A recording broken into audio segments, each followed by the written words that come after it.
Hey everyone, it is me, Amekama Diecast, and today we can review on two Hot Wheels cars.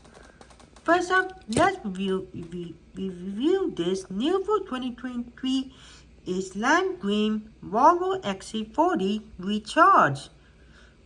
With front, we have black bull bar passenger side with dark green trees.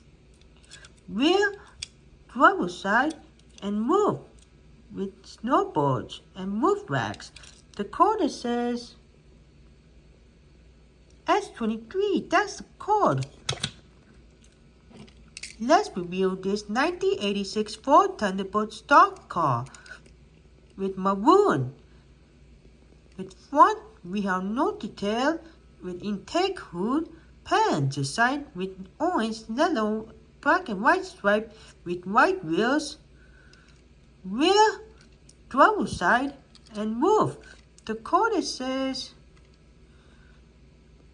S22, that's the code. Okay, please like, share, comment, and subscribe to my Diecast channel. And thanks for watching, and I will see you again in the next Diecast video.